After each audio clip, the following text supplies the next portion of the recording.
was another devastating blow to Newcastle United's transfer plans last night as Chelsea agreed a deal to sign top target Joao Pedro from Brighton. In this video, we're going to be reacting to that news and discussing exactly what Newcastle should do next before pre-season starts next week. It's coming up.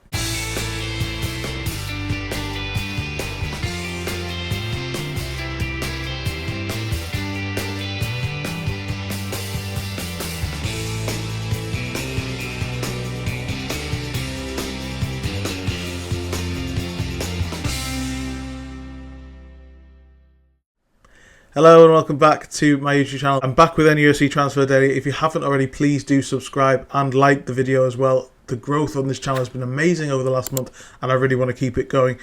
Over the weekend, we had some more difficult news to digest. Last night, actually, in fact, Joao Pedro looks set to join Chelsea for around £55 million plus £5 million in add-ons. And that is a really, really bitter blow off the back of not really getting off the ground with Bryan Mbeumo earlier in the window. It feels like a very similar sort of reaction video. She's still planning to move ahead with a deal for Anthony Elanga, and as I said on Friday's video, James Trafford looks like that is still very much on, but I think Newcastle fans really feel like they need outfield signings. As good as Trafford is as a goalkeeper, I don't think the fact that he'll sign will really settle quite a few nerves in the fan base. For context, Newcastle had made a real play for Joao Pedro over the last couple of weeks. They'd had talks, they'd had a bid. They were of the belief that Joao Pedro was keen on joining. Chelsea were very much on the periphery of this. They wanted a versatile forward. He was a name that they discussed, and then once they decided to go for him over the weekend, it really accelerated when you followed people like Fabrizio Romano and obviously David Ornstein last night as well. And once they made their move, I think Joao Pedro, as was alluded to sort of ominously by one of his Brighton teammates in an interview where he said he wanted to move to London, that really sort of made everything clear for him, and he opted to go to Chelsea. And it's basically more like another Tosin Adarabioyo situation where I think Newcastle, not that it was ever that close for Joao Pedro, but Newcastle were very much in the driving seat. I think they thoroughly believed that they were going to get him, and then Chelsea came and trumped them at the last minute, and that is a massive shame. But it's very much a repetitive cycle. This is not the first time this has happened. Joao Pedro is the latest of a long line. If you look at Bryan Mbeumo, as I said, we were here talking about him just a month ago. Dean Howson, Michael Olise, Mark Gahey, even James Maddison all the way back as well. A couple of years ago, where although Newcastle kind of moved on to Sandro Tonali, I think he'd made it clear that he wanted to move to Tottenham over Newcastle. So there's lots of Premier League quality, sort of real proven players that Newcastle are going for and not getting. I have to really ask why, and I've written a piece for this on Forbes. I also tweeted this about this last night. We're going to go into a bit more detail, but if you do want to read that piece on Forbes, it's down in the description below. Please do take a look at that to sort of put us a little bit more wider context as to why Newcastle think that they need to go for these players. But this isn't new, really. This is very much, I think lots of Newcastle fans weren't particularly shocked when this happened. I don't think they looked at it and thought that they expected once Chelsea came to the table, Chelsea can offer more wages. Yes, we can talk about PSR and the rules not being fair and all that sort of thing. And yes, Chelsea selling hotels and selling their women's team and getting around it and all that sort of thing. And the fact that they can spend so much is it, and Newcastle can't, is that really fair? That's a question for a different day. But the fact is that those rules are the case. Those clubs can spend more money on those in-demand players that, all those players on the list that I've mentioned, Newcastle have gone in for with a bunch of other clubs who want to buy them at the very peak of their sort of form. And that's not where Newcastle have succeeded with their transfer strategy in the past. And this is what really frustrates me, is that they seem to be, at least in terms of their method this summer, publicly, they seem to be very much going down the route of something that's never really worked. If you look at the domestic signings that Newcastle have made, it's been Tino Livramento and Harvey Barnes, two relegated players in the summer of 2023. Anthony Gordon's probably the one outlier where they went and got an in-form, talented player who was looked at by Arsenal and Chelsea and other clubs as well, and they went and bought him. But they bought him at a point where nobody else was really moving for him. Other clubs had looked at him over the previous year, hadn't made that move, in the same way that, similarly to Alexander Isak, if Newcastle had moved for him a year earlier off the back of the Euros, when he really impressed for Sweden and had that season where he scored 17 goals for Real Sociedad, would they have got him for £63 million? I really doubt it. Would they have got him as easily as they did in terms of no other clubs making a bid? Again, I seriously doubt it. The success that they've had, whether it's domestically or abroad, you know that I'm very keen on the idea that there's more value abroad. This isn't necessarily the same argument. It's about signing players with a high ceiling away from those other clubs who can offer more money. The players that Newcastle have been looking at, Dean Howson's a great example. I mean, he obviously went to Real Madrid, which is his dream club, and Michael Elise, another one. Were they ever really at the table for either of those players? Yes, it was great ambition to show that they wanted those players, and they would have definitely made a huge impact on the team in a positive way. Eddie Howe said that he wanted dynamism in the market this summer, and lots of people have been talking about it, myself included, have been talking about it, how there's very little movement, and how Eddie Howe's going to react to that if he doesn't have a player in the door by the first week of pre-season, or by the time that they go on this tour of Asia as well. But Newcastle have made bids and made inquiries and moved for the players that have been on this list. As I've mentioned, they've bid for Guehi last summer. They made their play for Brian Mbume. They bid for Joao Pedro.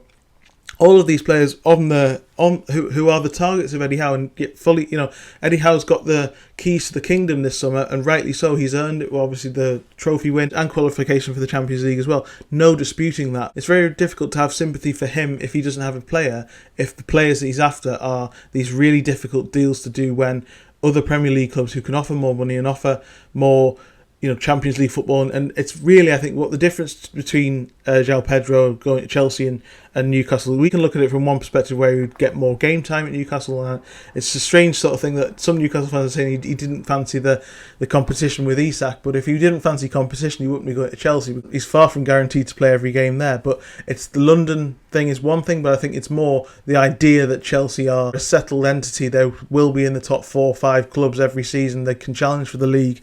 That's an easier sell from a Chelsea perspective than it is a Newcastle perspective, and that's something that Newcastle have to accept effectively. What I'm trying to say is, where they've looked at previous success and found better options, is by going for the players who have ambitions like that and have talent, crucially, to get to those levels, not at the optimum moment when Newcastle signed them. They've taken that risk that they'll get to the level, and Isak's the greatest example of this, where a year previously he was banging goals in for Real Sociedad. He'd really impressed for Sweden at the Euros. He'd made a lot of headlines, but Arsenal neglected to move then, and Newcastle got in there instead. Bruno Guimaraes in the January, it was another great example. Arsenal were courting him for months, but they hesitated to make an offer for whatever reason. Newcastle got in there and did that themselves. With Joao Pedro being a Premier League proven player, there's a idea that he can settle in straight away. That means it's very quick for Chelsea just to decide to go and move. There aren't any players that they're looking at and thinking, oh, that's a risk, whereas Newcastle